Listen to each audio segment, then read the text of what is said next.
Over the last year, I have been shocked at the number of people who have asked me, Lauren, what's a template? Like, you're saying I should make a template and I should create a product line from that template, but what is a template? Or what should be included in my template in order to make it a simple resource or to simplify the product creation process? Well, when I think of someone who is an expert at creating templates, I think of Steve Buck because he literally creates templates for other TpT sellers to create products from.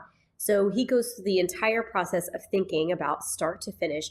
What does this template need to include in order to be user-friendly for the teacher, in order to be user-friendly for the student, and in order to save a lot of time for the TpT seller? And so Steve is going to be talking all about templates today, how to make an effective template and how to think about the teacher and the buyer in the process, as well as yourself. So I want you guys to meet Steve. Hey, Steve, how are you? Hey, Lauren, good. How about you?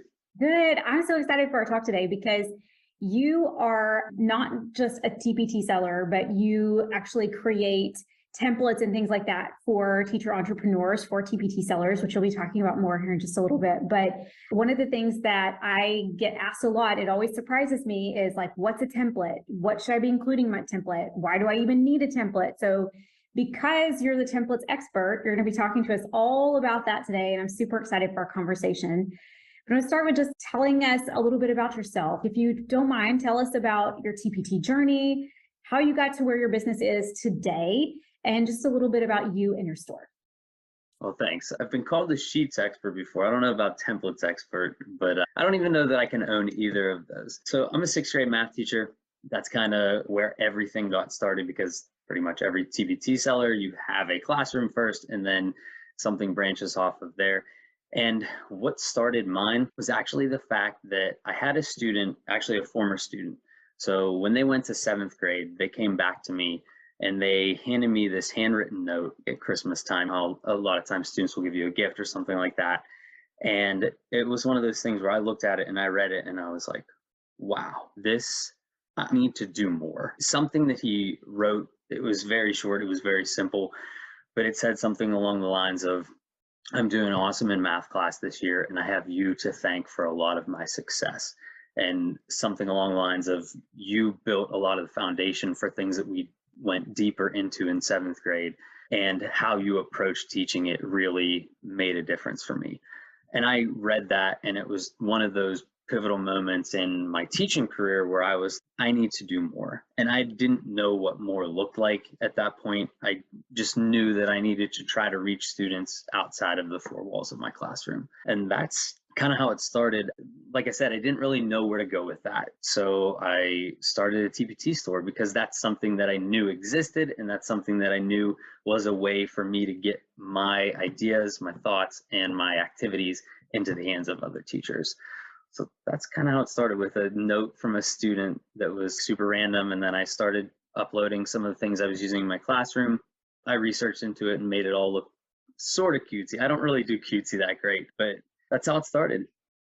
I love that. And so from there, what happened? What was the transition from I'm creating resources for students in my classroom, and then I'm sharing those resources on Teachers Pay Teachers for other teachers, to, okay, now I'm going to actually create templates for TpT sellers to make resources to sell on TpT? Like, where did that all come from? How did that happen? That kind of all started with the idea that I stumbled on pixel art resources.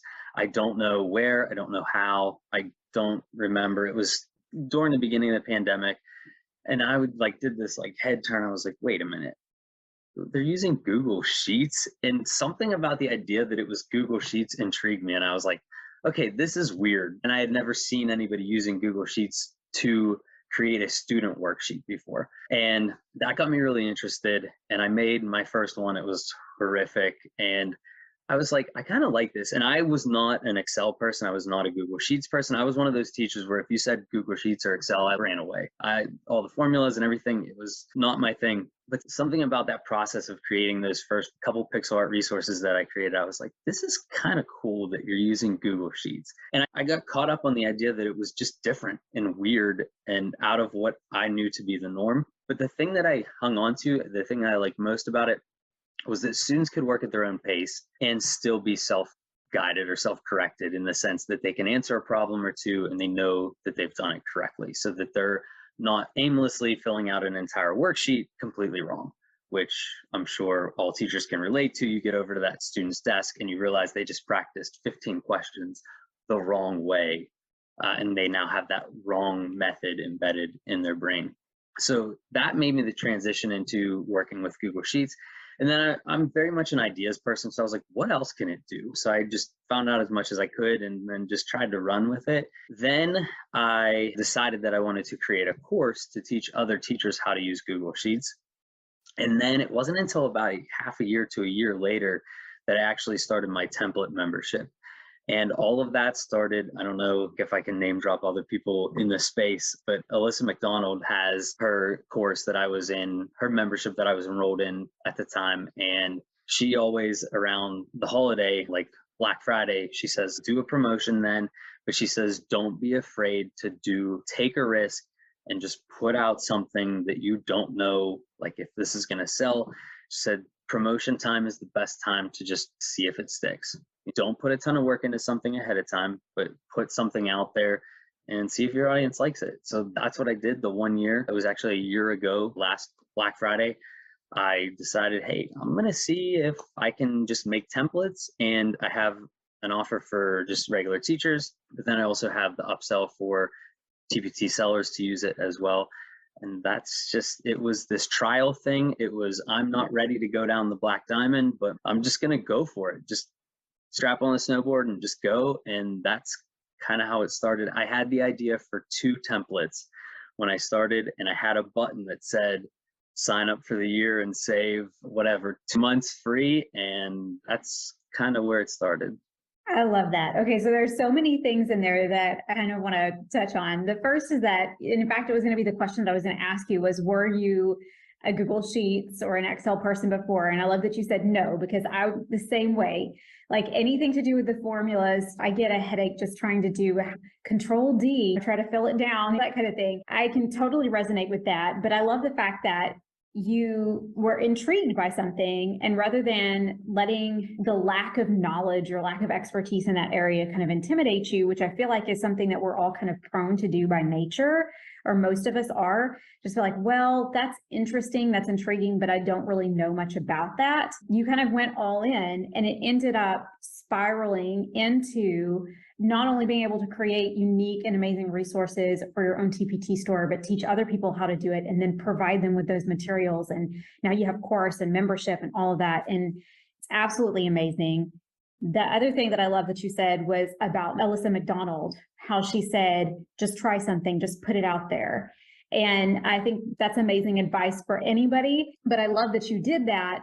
And then it turned into this membership that here a year later, it's still going strong. And for anyone listening, one of the reasons why I asked Steve to come on and talk about templates and to talk about all of this is that my business partner and I, Brooklyn McCarley, were actually members of his membership, and we use those templates to create resources for our math membership. And it's such a game changer. And you see some of the incredible resources that you can create and some of the really unique templates that you can make when you take that risk and you go ahead and take that leap and you really dive into something. So you start creating these resources for other TpT sellers. You made this not only easy for yourself to create multiple resources for your own store that are engaging for students, that are amazing for teachers, and provide all of this amazing feedback for them. But you also made it really easy to churn those products out. So let's talk about that. What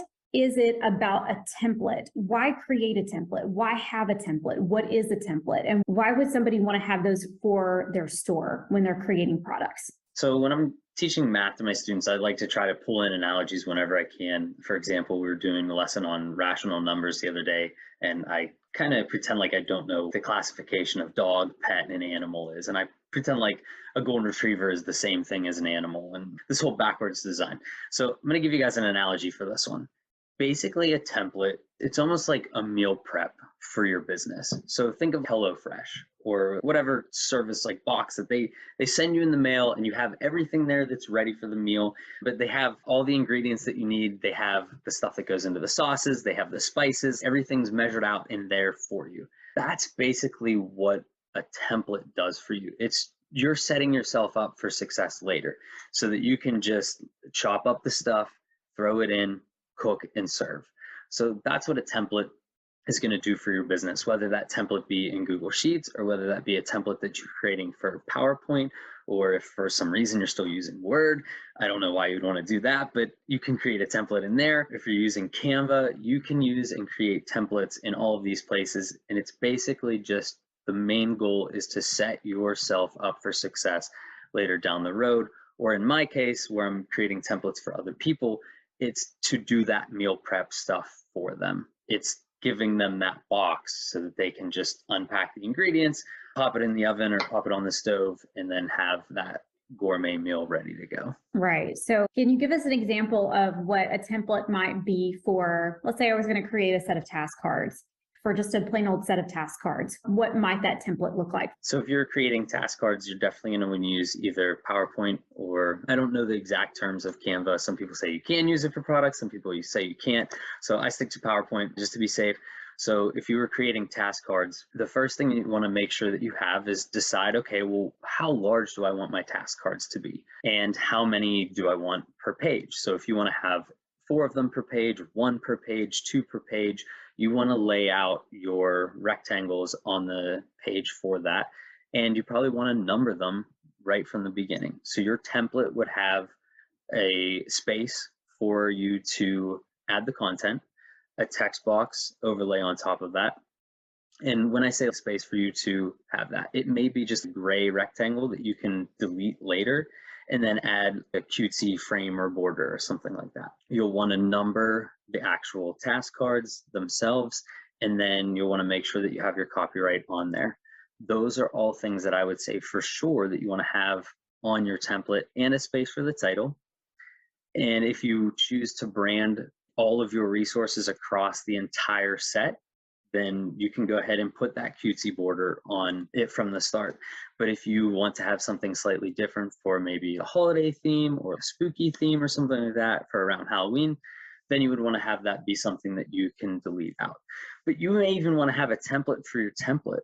Something that you're doing in your business that you don't even realize is taking you a lot of time is opening PowerPoint, going into the slide settings and changing it to 8.5 by 11 or 11 by 8.5. Like even stuff like that, anything that you can automate or make faster, that's what you want to do with your templates. You want to you're like setting the framework for the activity itself. It's not adding any of the content for the activity. It's just setting the stage. Yeah. So it's basically taking out 75% of the decision making that you have to make whenever you're creating that resource. And you're just basically changing out content every single time. So you're setting yourself up for success in that way by just going ahead and deciding on all of your fonts, putting everything in place. And then that way you can just insert new content. I love that. Okay. So when you're looking at a lot of the resources that are out there on the market, what are some of the things that you see some resources lacking that you try to think of or try to troubleshoot ahead of time when you're creating your templates? Trying to make sure, in your case, you did mention one earlier, and that was you noticed that a lot of resources aren't offering feedback to students as they're working through it. But what are some of those things that you're seeing, okay, these products on the market are lacking, and how can I, when I'm building out this template, account for what those resources are lacking or make up for that? I would say, and I hope it's okay if I speak mainly to digital resources for this question. Absolutely. Because with paper resources, I feel teachers have been creating them long enough that they're finding very many of those things that are lacking or issues. And I'm in no means an expert in any of this stuff. Real quick before I go into digital, one thing I did find with paper-based stuff was I started creating projects because I needed projects for my students. And the thing I saw lacking in that space was actually projects. A lot of TpT sellers will call something a project.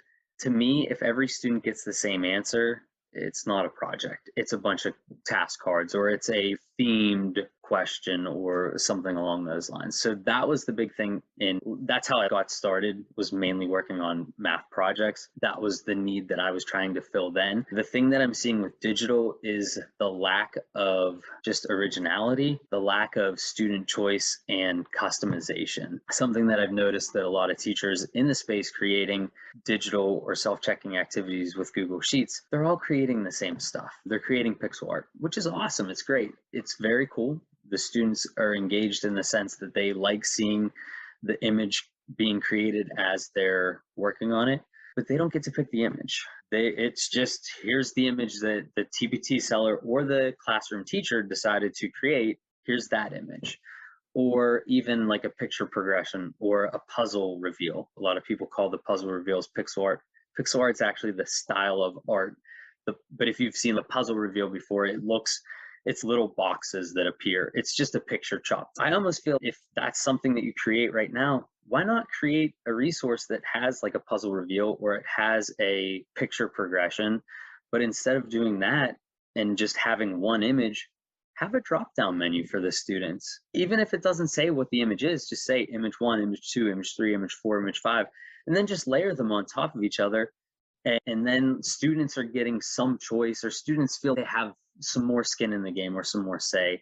I would say that if you're creating Google Sheets self-checking activities specifically, that's what I think a lot of people are missing, is they're missing that student choice component and just doing something, being afraid to do something different than other people. Or make a pixel art where you can pick what color it is. I know that would be so much harder to create, but imagine if a student's playing that or doing that activity, how much cooler it is. They're like, wait a minute, this image showed up of like an elephant and I can change it to a pink elephant or something like that. Little stuff like that, students will be more interested in. Yeah, I love that you're talking about the student experience and factoring that in when you're creating that template and really thinking about what kind of experience is the student going to want with this resource.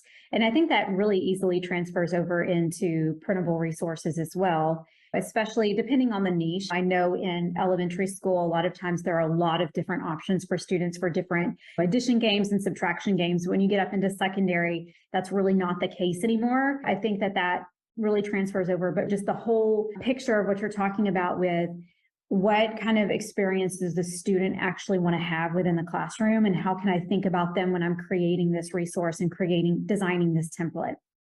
So I love that. When you're creating a template, whether it's for yourself or for other teachers, what are some of the other basic components that you always try to make sure that you include inside of that template? If it's something that I'm creating for myself, I just make sure, because like I said earlier, you might have a template for your template. A lot of times I don't even use a template for my own templates. I will just I'll take something from an old one that I've created. It's not necessarily a template, but instead it's an activity.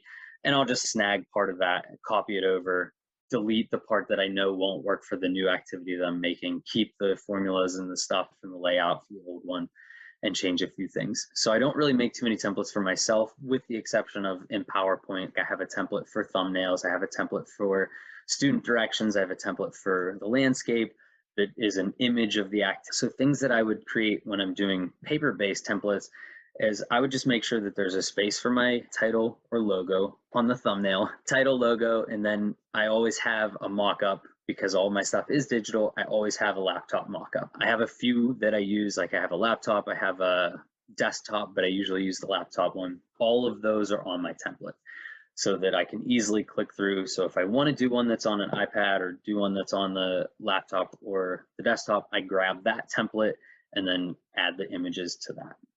If you're making a thumbnail, I would make sure that those components are there. As far as student pages, I always make sure that I have a space for the student name, the date, and then the class or period, or however you want to mark that, your copyright at the bottom.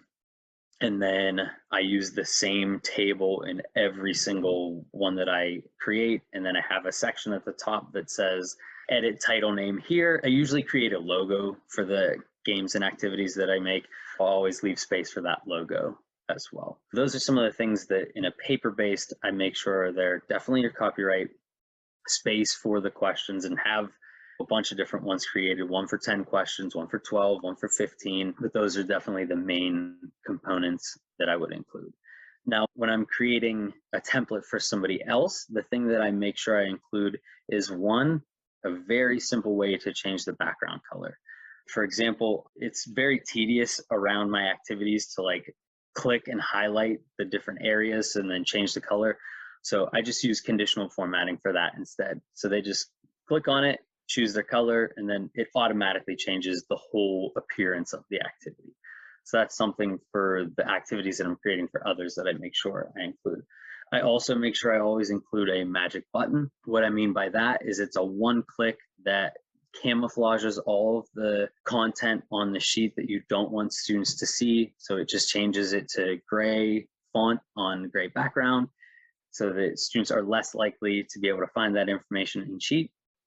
And then I always make sure I include a task card layout so students can see one question at a time, but then also a basic layout. But other than that, I just make sure that there's space for the actual activity, space for the questions, and that's pretty much it. The more simplistic you can get and recreate and repurpose from there, the better you probably are moving forward. Because like I said, I have reused ones that I've created before, but then I'm sitting and deleting a bunch of stuff. So I actually don't recommend doing that if you're creating or just starting to work with your own templates.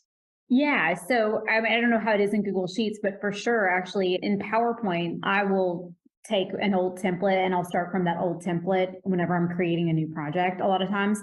And it does help to go ahead. Your frames are already there, you know, your page borders or whatever, all of that branding is there. The fonts are already there. You don't have to set all your fonts and your font sizes and everything. I love where you talked about, as crazy as it is, I don't have a template that's an 8.5 by 11. So that I'm going to have to add after we get off the call. But other thing that you said I really liked was you were talking about going ahead and creating templates for the same product but in different formats. So I don't know how this is in, I would imagine science is definitely going to be this way. I don't know so much about history or ELAR, but sometimes you're needing graphics. Like there are graphs in science, there's graphs in math, or you're needing some sort of visual that goes along with your problem or your content. And so you need more space. And that's something that I found myself doing in the very beginning, where I didn't think about all the different types of resources that I was going to be making with that template. And I would create one template that was going to work for the first 2 or 3 that I had in mind. But then I get further on in and I'm like, oh no, I'm going to have to start all over with this template because it's not going to fit all the different problems that I have. I love the fact that you're talking about going ahead and thinking ahead, and while you're already in there, just making different versions to save yourself some time later on when you're creating that content and inserting that content. So I really love that. What are some things that you like to avoid when you're building your templates? So something that I definitely would avoid whenever I'm creating a PowerPoint template, and this might just be me, I'm not a huge fan of the cute fonts as I'm creating something, as far as like the template goes, because to me it's distracting. And I almost feel too often, and this goes for people's sales pages and stuff like that, we focus so much on the visual of it that sometimes we forget about the content. And especially when you're putting something out there for students, and now this is kind of ironic because I literally don't put out anything with any content for students. I mainly just make the games and activities. Other people add their content, but you want to focus on the content itself and the words itself. And to me, all the cutesy font and that kind of stuff, or too many clip art images and stuff in the corner, get distracting to me. I almost feel that should be stuff that you put in after, or maybe you even have a separate template that has all that stuff on it and you just drag and click to copy that whole thing and then just copy it over top of and then send it to the back or wherever it needs to be on the template. But for me personally, that stuff gets distracting when I'm creating the content itself. As far as when I'm creating sheets templates, the thing that I always try to avoid is I don't want to have to redo these formulas later. I don't want to have to rewrite a single formula at all. Because to be honest with you, some of the activities that I've created, I look back at them now, I don't even know how I did this. This is a piece of work. And it's not necessarily because I couldn't replicate it, but it's because I created it earlier in my understanding of how things work in Sheets. and I couldn't recreate it that same way again, but it's already created like that. So I'm not going to redo the whole thing. So anytime I can, if I can create something where I can just change out a color real quick with a formula, I'm going to do that. Or if I can use the formula to pull information from a cell, I'm going to mark those specific cells in a certain color. So I know, hey, when I go to change this, all I have to do is change these cells and then everything will work perfectly how it needs to work. The things that I would avoid, like as far as sheets templates go, is I avoid at all costs having to change anything with the formulas moving forward, because that's just going to be a nightmare and a headache, because then you have to go back to potentially a former you and your understanding level then. How in the world were you trying to make this activity work or something? So anything that I would have to go back and redo manually, I try to think of that ahead of time. So to give you a visual and an example, I have a word search activity and the words automatically pop up whenever the students complete the whole thing. Well, I set up the template so that I can change out the words. I can type in a different word and it's still going to appear in the word search.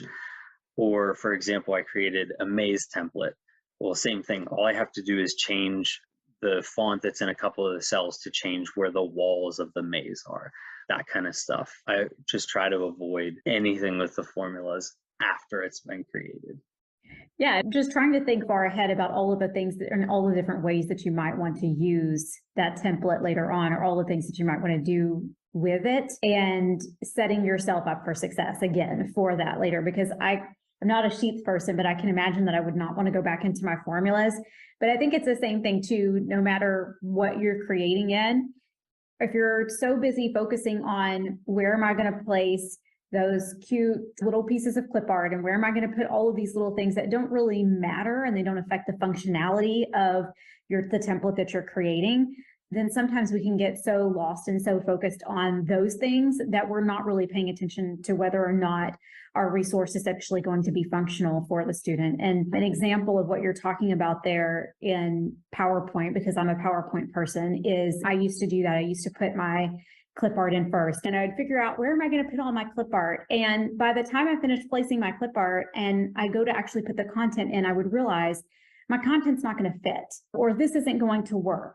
And I fully agree with you there where you're talking about focus on getting the actual template for your resource in, make sure it's functional, make sure it's going to be good for students, make sure they're going to have space to write, make sure teachers are not going to have to squint to read, make sure all of that is in place, but before you start worrying about the other stuff that isn't as important. So I feel you on that. Let's talk about the speed. Okay. Whenever I first got into the TpT seller world and started trying to teach other TpT sellers, one of the things that they would say is they were shocked at how long I was saying it took me to create a resource.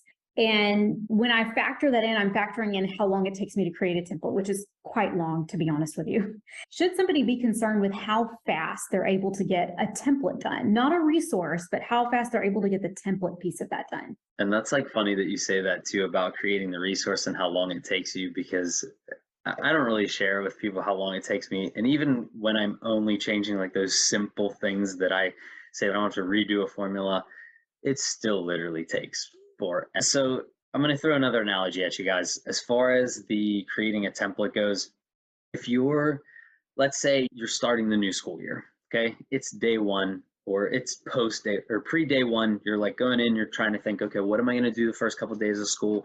And doesn't matter what topic you teach, most likely on that first day, second day, third day, maybe even fourth day, fifth day. For me, it's sometimes like 6-7 days.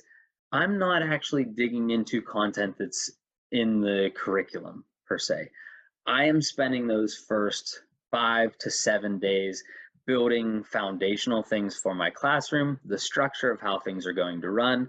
I use a checking account in my classroom. The students can purchase real stuff with fake money. So we came up with this idea that it's not really fake money because I'm not allowed to accept real money from you. So this is the only currency that I can accept. And if you're looking for a prize for middle school students, this year was the first year, they are obsessed with like vinyl stickers. So the other 6th grade math teacher on my team, we went out and bought, we spent $100, $200 or something absurd on Amazon to just buy like this big chart that we could stick them all in. And then So yeah, totally off topic, but if you need a prize for middle school students, they are obsessed with the vinyl stickers. So that's one of the hot items that they purchase with their money. All this is just to say to you that when you're creating your template, you're playing the long game. So when you set up your classroom at the beginning of the school year, no veteran teacher is going to say, what are you doing wasting your time going over all this crazy stuff, or getting to know your students, or having your students build a puzzle together as a group to get them used to the idea of working in a group in your class. No veteran teacher is going to tell you that that was a waste of time. They're going to tell you that that is building your success for 6 months down the road, or right before Christmas break when the kids are crazy. You're able to rein them in because you built that foundation very early in the school year. So basically, I want you to think of creating a template. That's the very beginning of that resource. And when you create a resource, you should be creating a line of resources. You've probably heard that from many people before. You don't want to just create one-off products. You're creating a line of resources. Building that template is the first week of school for that school year. Now, when you go and create a new template line or a new product line, yeah, you're going to have to create a new template. And you may be able to use some of the old stuff from the old template, but it's like week one of the next school year. You don't go into the next school year, well, I taught 6th grade students before, they're all the same. Well, you know what you're doing with that group of kids, but they don't know how to act in your class. So that's what your template is for your product line. It's setting it up for success down the road so that you have to put in less work. So should it be something that's quick and easy? No, you should put in the most thought at that point, because like you were saying earlier, you want to make sure that this is going to work for any topic that you might think of for this activity. Yeah. And what you're talking about there with that setting that's up, I think it goes back to something that you said earlier when we were talking about what are some things that you see out there that resources are lacking. And one of the things you said was uniqueness and creativity. And I think so many sellers, especially in my niche, well, and we have a very similar niche. I'm middle school math, you're 5th, 6th grade math, have bought into, and I'm not saying that this is a wrong way to build your TpT business. That's not what I'm saying. Everybody is different and everyone gets to build their business the way that they choose to build their business. I talk to sellers all the time that are stagnated between that $500 a month and that $1,500 a month, and they can't seem to break it. And I go and look at their store and I'm like, yeah, because every other seller in your niche is selling the same thing that you're selling. Like, you don't have anything unique. You don't have anything different. And if you're creating products that look like everybody else's, they may be really fast to churn out because you're using the same template that everybody else is using, or you're using a very similar template as everybody else.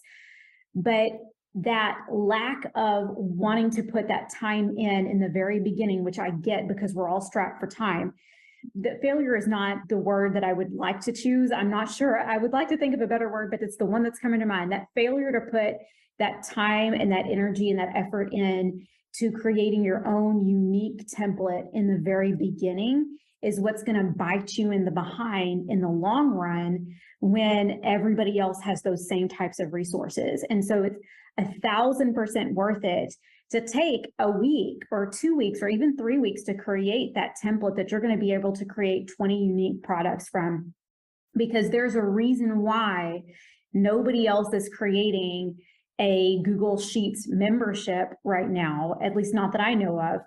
There's a reason why no one's doing it, and it's because it's a lot of work. And that's the same thing that's going to get you success in your TpT business, is that if people aren't going to try to duplicate what you're doing, if it takes a lot of work to do it, it's going to really narrow your competition quite a bit, which is always a good thing. So I love that. And I'm glad that you said that. I was a little worried that you'd be like, oh no, fast is great. You know, like whenever I put those questions in, I'm always like, are they going to be thinking the same thing I'm thinking? Are they going to surprise me? But I'm glad you agree on that. Let's talk about your membership a little bit, because I love your membership for a lot of different reasons. I use it for, or like I said earlier, my business partner and I, Brooklyn, we use it for our math membership, where our math teachers are constantly getting new content. They're getting new content every month. And so we wanted things that were going to be able to keep it fresh and interesting. And I don't have all that creativity in me. I'm kind of tapped out on creativity right now in my life. And so this keeps me from having to constantly try to think of something new to put out. And so I love it. So tell us a little bit about your membership, because it's great. Well, and that's what, real quick, before I talk about the membership, I want to go back to something that you were saying about like using the same template as other people. And I'm like, oh man, she's killing my business here. But so like, I'll even notice, and if anybody's listening, no offense, but I'll even notice that some of the members don't even take the time to like swap out the color. And I make it so simple. I'm literally, it's 2 clicks. You click, okay, 3 clicks. You have to click on the cell. You go up to conditional formatting, and then you select your color. And some of them like don't even take the time to do that. And then I have inside the membership, like I told you guys earlier, I create like a logo that goes with each name or whatever. And I usually swap out with one of the letters with an image that goes with it or something like that. So for example, the one is a zoom out activity. So I have like a set of binoculars for the 2 O's and the zoom. And it's custom clip art that I've created myself for the purpose of being able to let people change the color of it easily. Like in PowerPoint, you just click on the shape, use the fill tool to click the color. And I use the most basic fonts that like super hideous. It's whatever comes up in PowerPoint, like automatically. It's like the Cambria or something, yeah. Calibri. Yeah, and it's like absolutely hideous, but I just use it because I'm like, I don't want to send you a file that has some font that only I have access to, and then it looks all jumbled up and crazy and messy. And like, I'll see a lot of them don't even take the time to change the color. And I'm like, guys, my branding colors are blue on blue. It is not like the branding that you want to go after. Like, I'm not good at that aspect of things. No, and I want to say one of the things that I like about your membership, and I've told you this before, is that it's not cheap. And I'm not saying that it's an expensive membership, like you get what you pay for.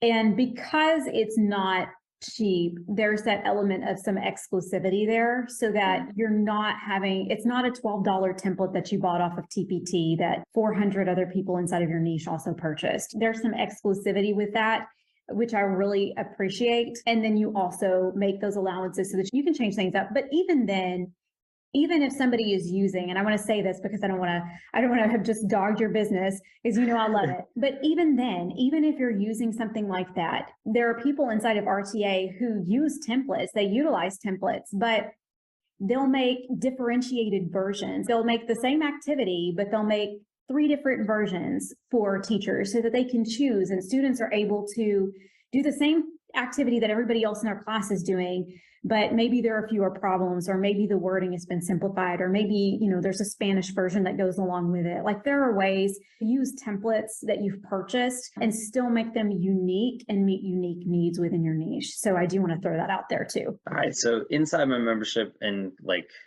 earlier we kind of said how it all started, I had the idea for 2 templates, but even backing up a little bit before that, I had created templates and posted some of my templates on TpT. They weren't selling at all. I didn't have commercial access, but I was like, why aren't they selling? Like, I'll post these in free Facebook groups and people say they love it, they're awesome. My students are giving me such incredible feedback. I've posted a couple of them that have content and I'm getting great feedback. I'm like, why? And then I realized those customers aren't on Teachers Pay Teachers. Going on Teachers Pay Teachers is looking for done, ready, like class starts in 5 minutes, I need an activity.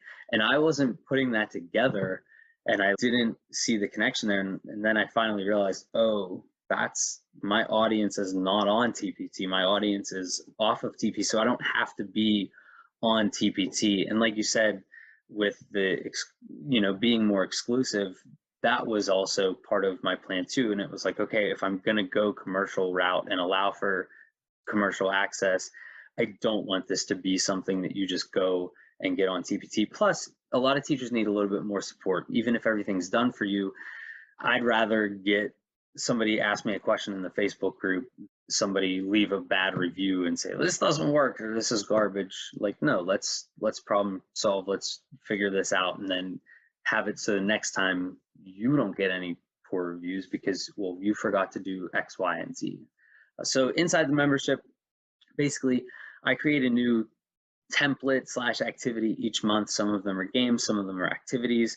I just try to create stuff that kids would like. My main business vision is basically, can I do what Bluekit, Gimkit, Kahoot, and all these other other activities are doing. No, I can't. I'll be honest with you. I cannot reach that level of engagement. But what I can do is provide students for time, and I can reach a level of engagement that is notches below those, but it's still engaging enough that the students are really excited about it. So that's kind of my brand vision, is to create activities that students are really going to love, that doesn't require them this quick clicks and need for speed. Because especially as a math teacher, I want my students thinking things through. I want them working through problems. I don't just want them clicking A, B, C, or D because they want to get the most cash in the blue tick game or whatever. So that's kind of where that aspect of the activities that I create, that's why I do so many things that are customizable on the student end, is because I want the student to be actively engaged and have some buy-in through those. So inside the membership, each month I swap out the template. Every month the members actually vote. I list somewhere from 5 to a dozen templates that I have in the works that I'm working on. Some of them I have nowhere near finished, but I'm just like, hey, I could probably have this done by next month. And they vote, so they love that they get some say in the templates that they get the following month. But I don't just include the Google Sheets template. I include the teacher pages. I include the student pages. I include the thumbnails, what else? Like the editable logo for the activity name. And they can change the name of the activity, like spot the difference. If you want to call it find the difference, go ahead. It's your activity. The only thing though that I haven't branched out into yet is uploading the images. Because it takes so long, I've done all of that stuff on my part, and I haven't allowed for customization with that just yet, but that's something that I'm potentially looking into in the future. So that's kind of my membership in a nutshell.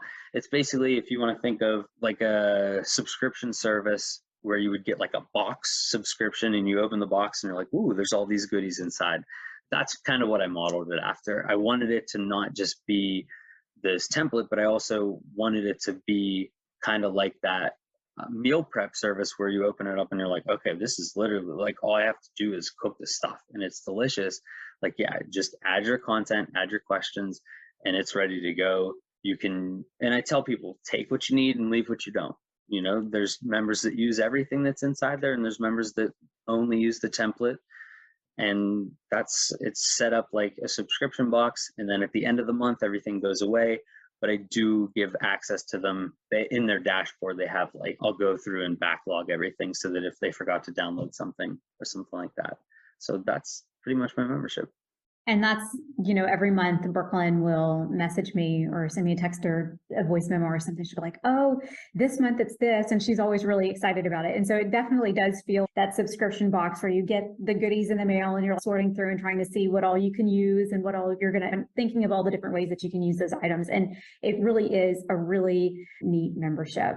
So Steve, tell us, and I'm dropping a link to that membership, by the way, in the description. So if anyone wants to check that out, please go do. It's really wonderful. And if you're something that we said resonated with you, where you're like, yes, my resources do look like everybody else's out there on the market, but you don't have the time to create your own unique resources, like this is honestly a really great service for people who are still full-time in the classroom. They want to create resources that students are going to love and that are going to be easy for teachers, and they want to meet the needs of their ideal customer. But maybe you're not a Google Sheets expert, or you don't know how to do some of those things, or you don't have the time to do it. It's really an awesome membership. So what's next for you and your business? So next for me is hopefully getting better. My entire household is literally like since Halloween, and we're recording the week of Christmas. Somebody in our house has been sick since Halloween, and I've been sick for like 4 out of the past 5 weeks. So hopefully getting better and enjoying some time with family over break is kind of my next like personal thing that I'm looking forward to, because I don't get to see those little guys enough with being at school all the time. But next for my business, immediately next is the No Bullshit Bootcamp. So what that is it's basically going to be me releasing some of my that I've created in this boot camp. And the idea is that you're trying to, within that first like 3 days, 4 days, or a week, you're trying to create 3 resources for your store. So it's supposed to be quick, it's supposed to be easy, and that is going to be coming out very soon. I've actually been sitting on the email series is written. I hired somebody out for that because I hate doing all of those things. Yeah. So everything's like ready to go for it. I just need to do my part, which I have not done, and it's all been ready since June or July. So the No Bullshit Bootcamp is going to be up and ready. And then my next goal is to just really shift my focus more into marketing and getting back into serving my audience. I was doing a lot of the serving my audience when I was getting ready to launch my course for the first time. And I feel like I've backed away from that because I've been working so hard to create this membership and give to my members and make sure that I'm there for them and creating amazing stuff for them, that I feel like I've kind of stepped away a little bit too much from the other components of my business. So just getting into putting out more content to get people into using sheets and being more creative with them and not just doing what everybody else is doing and giving some of that information out there. And then the other thing in my business is potentially unlocking my templates. And that's like a super scary move in my business. And I actually have chatted with you about it briefly. And that's just one of those things where you deep down, like inside, you feel like it's right, but you're not sure, because it basically is then, okay, if I ever do want to go back to my TpT store, I'm already creating competition for myself by putting out my templates. Well, now I'm unlocking my templates and saying, okay, well, you can change the number of questions, you can change all the images, you can change all of this, that, and the other. And then it's me looking around and I'm like, okay, if I do this, can I outcompete with myself? Yeah. And I have ways to even differentiate my own templates. Like I can create stuff that other teachers wouldn't be able to do. I can create open-ended questions. It's like I can write a question that says, give me any ratio equivalent to 3 to 5. And I can have it check every single equivalent ratio. I know that that's not stuff that a lot of people are going to be able to do. So that's potentially next, like unlocking them and just saying, okay, here's this stripped down version of the template. And this would be something completely different. I still want Sheetload of templates to be this completely done for you. Like, here's the subscription box, unpackage all the goodies. I still want it to be super easy. That's what people love about it. So it cracks me up because I'll post I'll post them at like 10 o'clock or 11 o'clock before I go to bed the night before the first of the month. And literally I'll get these Instagram like tags and stuff and just made this awesome activity tag, teach one for the books. And I'm like, they already have an activity up in their store. I literally They're so excited about it. So I still want that to be as easy as it is, but I am thinking about branching out and saying, okay, here's the stripped down version of it. You go be creative with it now. Yeah, I love that. And so I'm excited for that for you and for, I would say for me, but I never would be able to do it. So unless Brooklyn knows, then. It would literally just be copying, pasting images in for most of the activities. It's literally that simple. I mean, changing the number of questions would be more challenging, but I try to already provide a variety of those.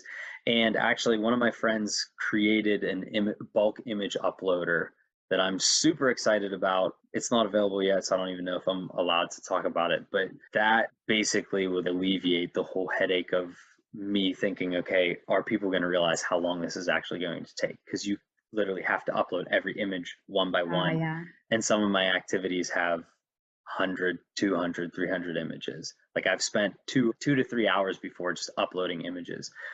But she has this amazing thing where it's kind of like Bear Labs. Is that what it's called? Bearwood Labs, like they're a flat pack. It's like some code or something that she wrote that basically uploads it. And so I'm excited about that because if I do decide to unlock my templates, then I'm going to pretty much send everybody to go get that too, so that they can just do it super quickly. Yeah, that'd be amazing. Well, I'm so excited for everything that you've got coming up in your business this year. And I thank you so much for coming on and for sharing and talking about templates and sharing your expertise for the things that we need to be thinking about when we're creating those templates, and just how much time it can save us in the long run, but how beneficial it can be for our businesses as well. So I really appreciate your time. And for those who are listening, if you want to connect with Steve or you want to learn more, you can find all of the links down in the description. But if you would, tell us your Instagram handle real quick so they can find you on Instagram. Sure. It's Teach One for the Books. So my store name is One for the Books. That was already taken. And it's like a play on my last name. My last name's Book. So it's Teach One for the Books. Love it. Awesome. Well, thank you so much, Steve. All right. Thanks so much for having me. All right. Thanks so much for being here today. If you want to connect with Steve, you can find all the links down in the descriptions. Steve has a course if you want to learn how to make your own Google Sheets products. And he also has his membership, Holy Sheet, which is the membership that we discussed throughout this podcast, where he creates templates for other TpT sellers. If you want to connect with him and learn more, you can find all of those links down in the description. As usual, if you enjoyed this video, please be sure to like it and to subscribe. I put out weekly content for teacher authors, helping you grow your business in a way that's purposeful and sustainable. And I will see you in the next video.